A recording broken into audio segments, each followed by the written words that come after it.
Good morning, or whatever time it is where you are. I hope you're enjoying a nice beverage. I have my coffee here. We're going to begin today with a discussion of some comments that we got on videos in the past week. And we're going to start with Brad, who says he enjoys the video. Thank you very much, Brad. But he hates the sound of me sipping coffee. I am not a tyrant. If some people are not into the sound of sipping coffee, I can tone that down a little bit. Anyway, Brad is new to BookTube, so if you are interested in what I'm doing here, you might be interested in what he's doing over here. He is a very great guy. I met him at Queers and Quills IRL. He's very tall, and he has excellent taste in romance books. And it's just like the sweetest guy. And also, if you have the opportunity to go to Queers and Quills, highly recommend it. Highly recommend it. I've been to a few book things, and I think I've gotten fairly lucky with them. But they're not really my thing. I don't love going to. Why am I starting here? Where I sit in the romance space, not just as a creator, but also just as a reader, is someone who enjoys the genre. I wouldn't read romance if I didn't enjoy it, but I'm not a fan exactly.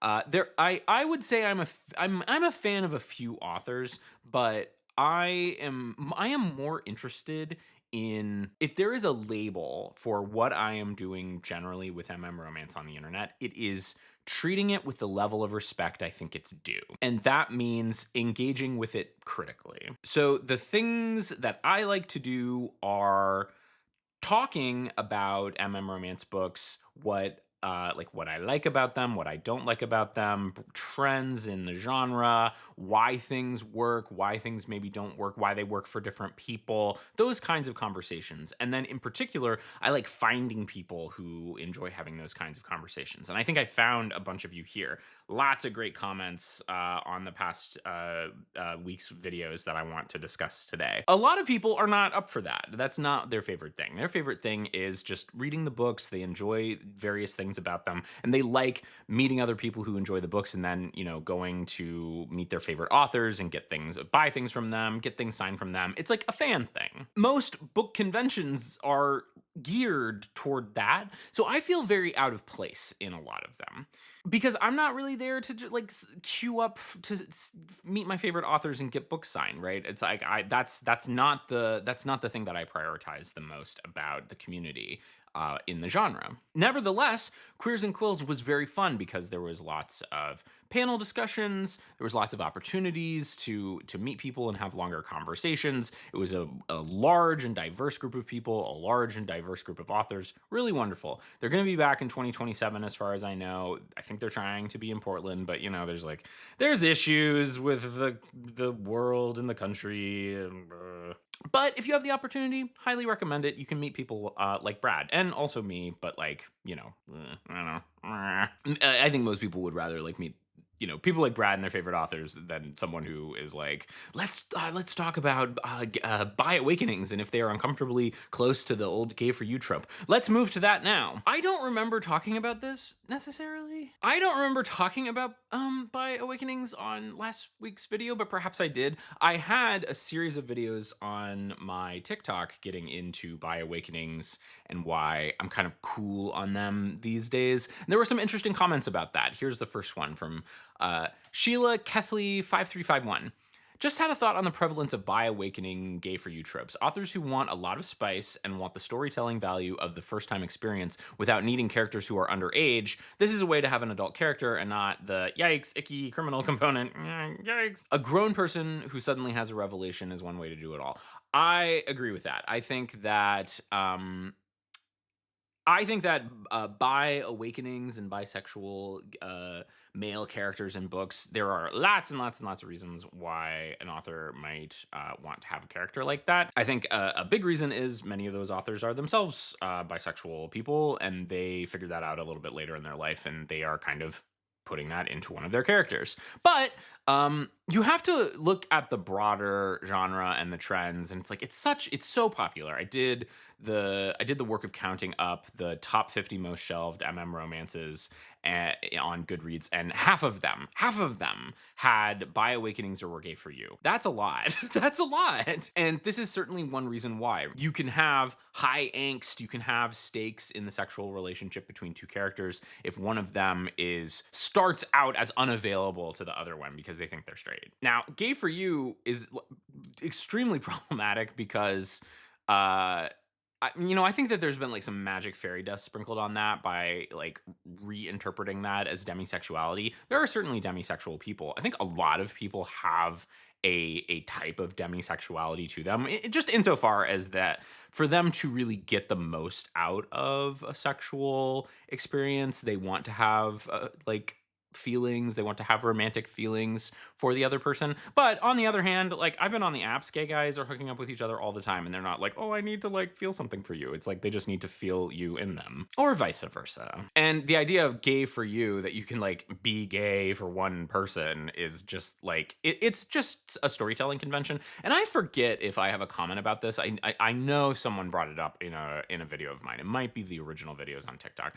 But the origin of that is in slash fic, where you have two, where if you're going for some kind of canonicity, canon compliance, one or both, almost certainly both of the male characters that you have are straight. Or they seem like they're straight in the original source material. So you have to come up with some reason why they would be hooking up with a guy. As that morphed into original romance material, and we still have this gay for you thing, there's a remnant of its slash fic origin there, but it's also just like a convenient storytelling device for stakes. But it's like people aren't gay for you, and that's like not a great, the idea that feeds into a pretty negative toxic stereotype about gay men, that they're predatory, that they're always like going after straight guys.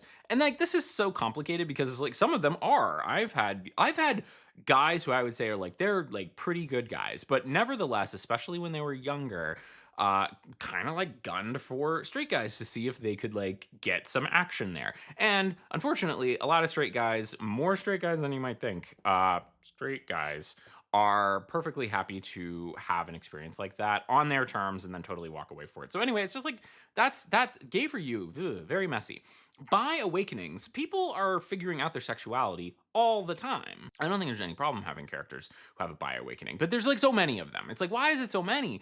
If it's so many, it's either it's this melange of things. You've got the authors who had later in life bi, and when I say later in life, I just mean like after puberty, later in life bi awakenings, or bisexual themselves, and they want to encode that experience in their characters.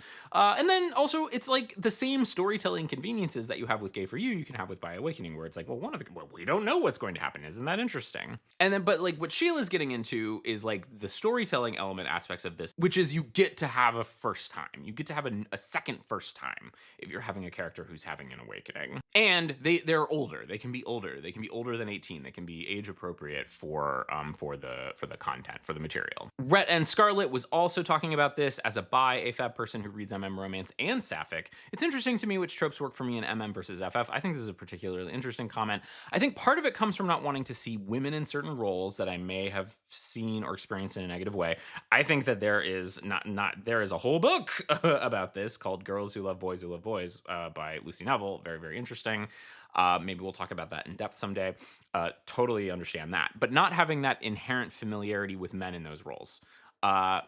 Yes, I think that is a huge reason why women and like non-gay men read romance. Bi awakening also tends to work better for Rhett in FF romance because it can lean a little more into the didn't think I was allowed to feel this way about women, so I just ignored it, and therefore it didn't exist, which I do feel is a pretty common part of the bi experience. I think that so I don't read a lot of FF. There tends to be more lesbian and bisexual women characters in sci-fi and fantasy, I've noticed. And I'm hesitant to say that because there's a like terrible awful panel at Worldcon about like why are there all these lesbians in sci-fi and fantasy. But something that a friend of mine who might be watching this video, hi Brock, have talked about in the past is that there's not a lot of there's so much more romance compared to FF romance, but is particularly among the prestige like Tor sci-fi and fantasy books and saga. There's a lot of FF there. There's a lot of WLW there. So it would be nice to see some more male pairings on the one side and more FF romance that's popular on the other hand. What Rhett is getting into is like how things work for different people, and I think by Awakenings will strike people differently based on who they are and based on how they're reading them.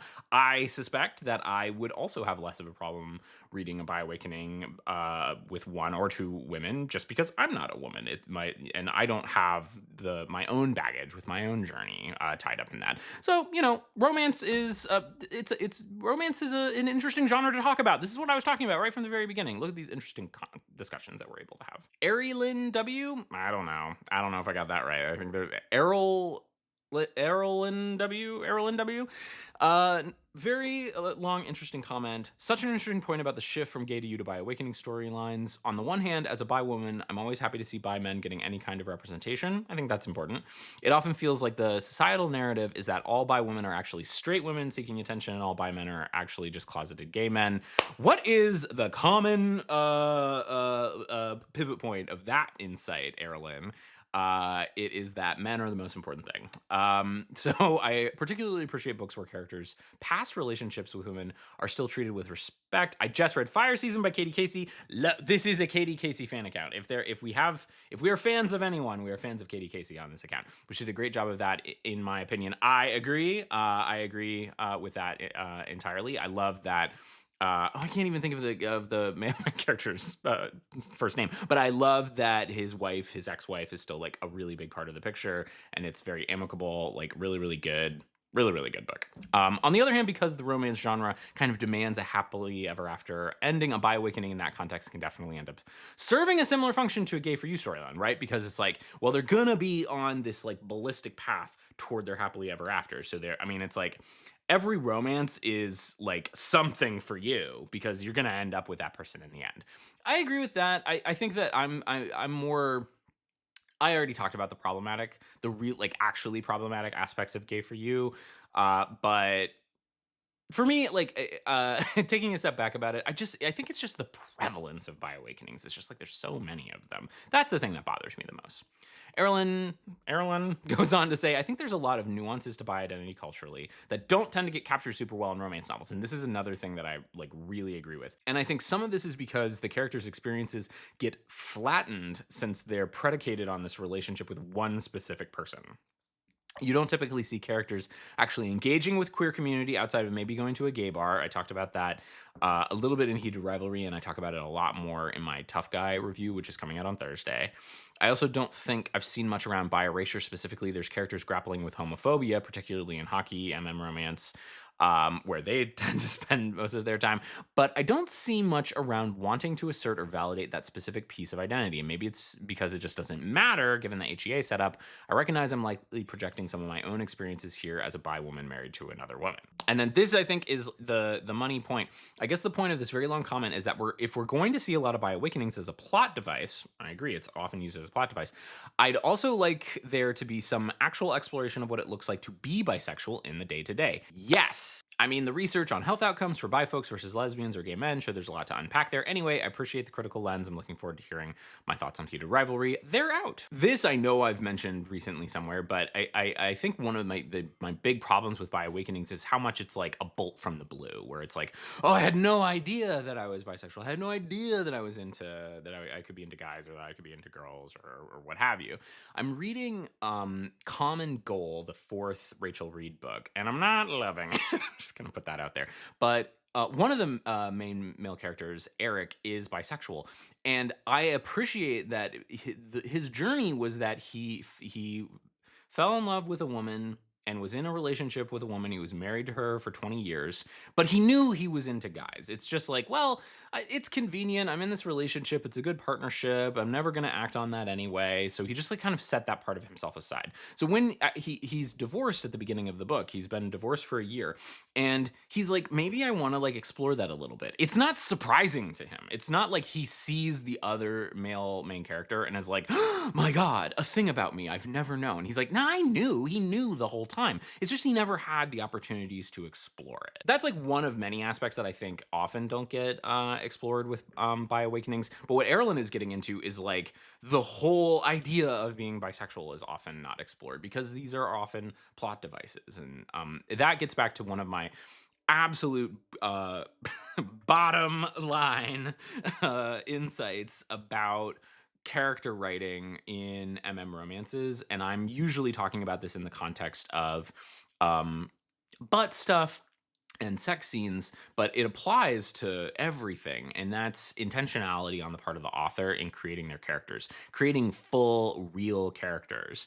And if someone is bisexual, there's a lot of things that go with that besides like the other person that they're attracted to. Very good discussion on last week's coffee chat. I'm just absolutely floored by the level of thought and engagement with people who have found me on the internet. I just adore it. I love you all to bits. No sips. James Hoffman, the coffee impresario on YouTube, who I'm quite a fan of, he will do separate audio tracks for slurping so that you can either listen to the slurps or have a slurp-free experience. So I am aware that this is misophonia is a thing. Very soft, gentle. A few comments I would like to get into on my heated rivalry discussion. There was lots of discussion there. I've plucked out a few comments that I think are interesting. The first is from just a random person 004. Everyone has a better screen name than me. Oh, I have reread this book like thrice, and each time I'm just baffled at the amount of sex scenes. There's so many sex scenes in Heated Rivalry. Sure, they're great. They're great. Some of them are very good. This book is like a total favorite of mine, not because of the sex scenes or lack of hockey rivalry, no, but because of the character dynamics. I can't resist these two at all. That's why everybody loves the book. Everybody loves Shane and Ilya. Such an awesome, entertaining video. Thank you. You're fast on the road to becoming my favorite booktuber. Oh, thank you. But, you know, just a random person 004 is definitely like putting a finger directly on why people like the book, and it's because of the characters. I think the characters are very well done, and I appreciate seeing that Ilya, it seems like mostly, kind of like appearing throughout the rest of the series. Someone described him in a previous video of mine as like a heavenly figure that hops up in the rest of the series, helping out all the other queer guys. Oh, and then just a random person 004 says, and as always with my every comment, I'd love to recommend you Hooks In and Chokehold from No Holds Barred. I have the same opinion on the main characters of this book as I do for Heated Rivalry, and I'd love to hear your thoughts about it. Perhaps I will read them. Ivy Yap 1513, they perhaps like yapping just as much as I do, says great analysis. It's always nice to hear other people's perspectives. I love sharing and partaking in the sharing of other perspectives, so thank you for that. I have vague thoughts on how Shane's perfectionism and the pressure he puts on himself might stem partly from being a racial minority in the predominantly white hockey world. What an interesting thought, Ivy Yap 1513. It would have been great to have seen any of that on the page. Add to that the intersectionality with his sexuality, and there are definitely unexplored layers to Shane. I agree with you that they are unexplored. Perhaps we will see them in the long game. No? Maybe, I don't know. We'll find out in a few weeks. Rhett and Scarlett again. Hi, Rhett. You're becoming one of my favorite people because of what is known as the mirror exposure effect. The mirror exposure effect is a psychological bias that says that humans end up having preferences for things that they have seen before. So because I've seen your name before, I'm like, oh, Rhett, we love Rhett. But also I remember your comments are always very good and thoughtful. I suspect this one will be as well. I wonder how differently I would have felt about this book had I read it either when it first came out or even when I got back into queer romance a couple years ago. Yes, I think that, so Heated Rivalry came out, I believe in 2019 or 2018. So it is kind of older in the canon of romance. And I think you do need to read it with that in mind to get the most out of it. Instead, having read so many other good romances and hockey romances even that I liked more, I ended up not totally getting the hype. I think a lot of people who have read it, there's a ton of people who are reading it now because of the TV show that's coming out. And I think a lot of people have that opinion there. It's like, this seems like a little overhyped. Not that I didn't like it, just that it doesn't seem to be the foundational book for me that so many other people love. It feels a bit dated, I agree, I guess in that respect. All that to say, I agree with your points about the timing of it, LOL. Yes, I think that it is... I think you could call it overhyped or just that it was really important in its day and it has cast a long shadow. I also forgot about Shane's fake straight relationship, and looking back, I can remember it rubbing me the wrong way. I know it happens obviously, but I know it happens obviously, but here I feel. Yeah, I didn't love that part. I didn't love the rose of it all. I didn't, meh. And then Rhett with the bombshell here for me, because I'm not a big fan fiction reader. With respect to the positions, and Rhett is referring to the spicy positions, the sexual positions, and I think particularly the first time, that Shane's first time, it's such a trope in fan fiction that doggy is easier for the first time. So make of that what you will. This is mind-blowing information to me. That maybe clicks some things into place because we know that Rachel Reed was a big fan fiction writer and reader. I don't want to do a whole video about this in particular, but doggy is not easier for a first time. Uh, I think the common advice, if it is your first time bottoming, is to be on top because it gives you more control. You can, the person on the bottom, the person topping while they're lying prone, they can still like thrust while they're on a bed or on a surface or whatever. But it's not the same. They don't have the same control over all of that they do. They have maximum control over that in doggy. Like that is about as submissive as you can get, not being in like a sling. A lot of people say, you be on top first. I think that's good advice generally, but like just depending on your flexibility and how comfortable you are with everything, it actually could feel a little awkward being on top. You are having to deal with like other, like the physics of the position. If you are on top and you're having to like lower yourself down, I think that missionary is like a perfectly fine position for a first time.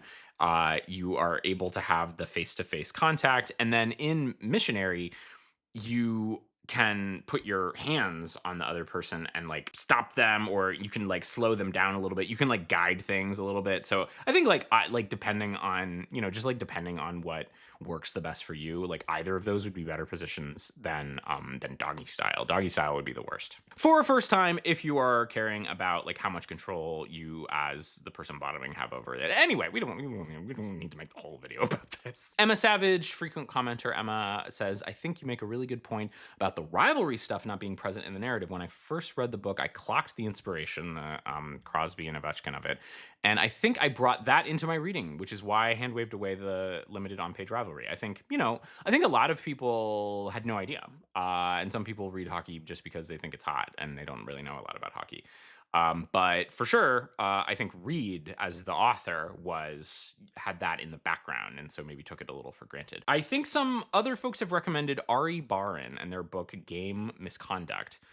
Does more with the sport of hockey like I wanted. The book also addresses some of the race stuff that Heated Rivalry ignores. It could be an interesting comparison for a future video. I don't know how like important Ari Barin and that series is in the MM romance genre, but I am almost certain to do it sometime later this year. I would say like more likely next year.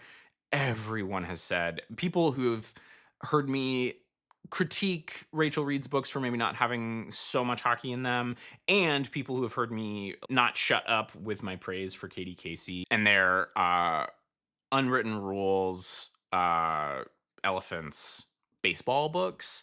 So I for sure will do that, Emma. The comment I want to close out with is from long time online friend of mine, Chris Williams. He says, it's interesting to put time in context to how men have sex. Was PrEP, pre-exposure prophylaxis, a thing during such and such year? Do inexperienced men do too much lowercase prep, like prepping for bottoming, or lack education? Certainly a subject I'm studying about the 1950s. Chris writes a lot of period pieces. A really, really good book of his called Gold Rush, I read a few years ago, was set in the Gold Rush era in the 19th century. And I thought he just like he did a really good job of showing how queer identities that we what that we know today could exist and did exist historically in a way that we would find recognizable, but it might not be the same. That there were trans people, but they might not show up in the same way that you would think of it. You know, you wouldn't call yourself trans in like 1870 or whatever. That, you know, guys have been hooking up with guys for like all of time because it's hot and people, you know, it's like that people want to do that. So I think he did a really good job of that. And Chris seems to be the kind of person who wants to do that research and to understand like what makes sense in a particular time. And I want to close this out with a book that I guess this is like a soft recommendation. It's a book that I liked, but I did a video about a long time ago about historical anachronism in queer fiction, and it's Honey Trap by Aster Glenn Gray. I really like this book. It's basically about an American and a Soviet spy who are gay and have like a torrid love affair. It's kind of like a little heated rivalry thing going on. It like takes place over across a long span of time, but it starts out in the 1950s or 1960s, probably the early 1960s. I'd have to look at. Does it say in the book? 1959. See, I was like that. I was dead on. And we follow these two guys. It's a Soviet who's coming over while the premiere of the Soviet Union is over in the United States, and it posits this. There's like an alternate history of the United States where there was an event that occurred that kind of where like the Soviet Union, like KGB and the US FBI have to collaborate on a case. And the Soviet Union has assigned a Soviet spy to be a honey trap, name of the book, for for an FBI agent, but they actually fall in love. And the 1950s part of the book is basically a road trip, so it's lots of like only one bed, it's forced proximity, all the blah blah blah, trip. But these guys fall for each other hard, and then we see them like several more times through their history and catch up with them. And I just think like it's a very beautiful, sad romance story that does have a very hard-earned happy ending, but it's complicated. So anyway, I liked the book, but I spoke critically of it several years ago because it had what I called historical anachronisms in it, and there were several anachronisms. One is that the characters in the 70s used the DC Metro, which didn't exist at the time.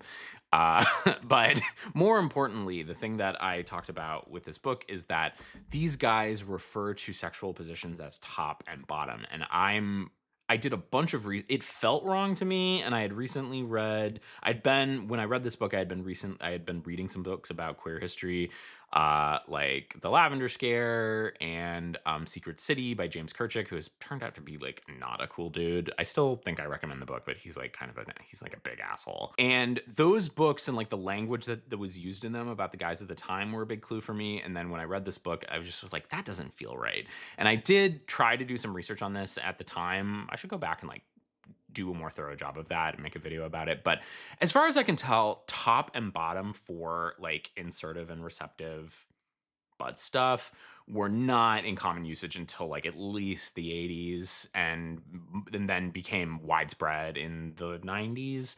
And that top and bottom in those like stem from earlier kind of kink and like a biker culture. And that certainly in 1959, like queer men would almost certainly have not used that kind of terminology.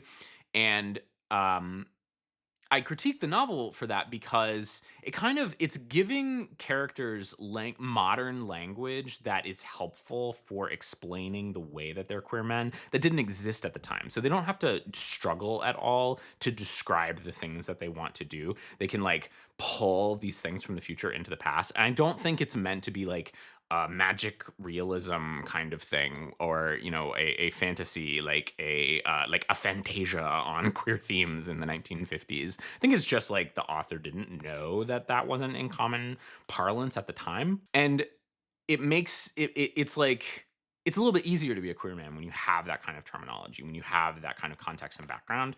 And it would have been harder for them at the time. They would have had to like explain more about or use different kinds of terminology for how they wanted to be with each other. It was illegal. This was illegal at the time. Butt stuff was illegal. It was illegal until like the 90s. No, more like 2000. When was Lawrence v. Texas? 2003. It was illegal until it wasn't you. It was possible to go to jail in the United States for having sex with for two men having sex with each other until 2003, or like maybe not go to jail, but like have a misdemeanor, like you like a traffic ticket for like butt. So anyway, like the reason, the rationale for the coded language, the way that men who loved men and women who loved women like operated in those spaces was very different back in the 1950s because it was illegal and because it was dangerous. Right. And that's like a whole point of the book, is that they were going to use this aspect of this FBI agent's life against him. So anyway, I bring this all up in the context of Chris because he is the kind of person who's doing the research into this. And that's something that um, we forget, that history is not like Genghis Khan, and history is not the Roman Empire. History is like yesterday and back. And so a book like Heated Rivalry or Tough Guy, which are not ambiguous when they take place. I think Game Changer was a little ambiguous. I don't think that there was a date in it, but by the time we get to Heated Rivalry, the timing is very important, and it takes place between 2009 and 2017.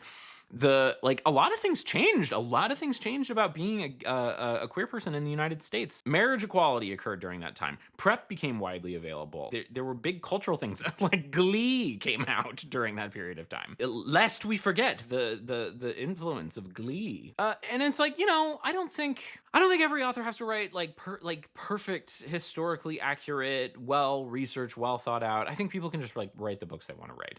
But I am going to give you bonus points if you are setting your book in a specific time and you have done some research about what it would mean for your queer characters. And I'm not saying that Reed didn't do that, but it is unusual that there wasn't a conversation about PrEP. And I think, I don't know if Chris is bringing this up. I think he might be bringing this up specifically about something I said toward the end of the recap, which is, or I don't remember where I said it, but I brought up in Heated Rivalry that I thought it was unusual that Ilya and Shane were in an exclusive relationship. They've been sleeping just with each other for a while, and they didn't even talk about like, hey, would we think about maybe ditching condoms? And then since it's like 2017 when that's happening, it's like PrEP was very much a thing at that point. I would think, and then especially Ilya, like in the years before, if he was hooking up with a lot of people and some of them were guys, he might already be on PrEP. I don't know, and Shane might be on it even if he's not hooking up with a lot of people regularly, but just because he is like that, he has that kind of personality. So I think that was a bit of a missed opportunity to situate the characters in their time and place, and then maybe they could be like, you know what, I don't want to do that for whatever reason. Like it's just like an missed opportunity for character moments. So thank you for bringing that up, Chris. It gave me an opportunity to talk about this book, which I really liked, and I do recommend it, even though I do have little tiny issues with it. So thank you all for talking with me and continuing to talk with me. I hope we do it for a very long time, and I promise that I will keep the slurping to a minimum. Now, I will send voice notes of me slurping to Brad.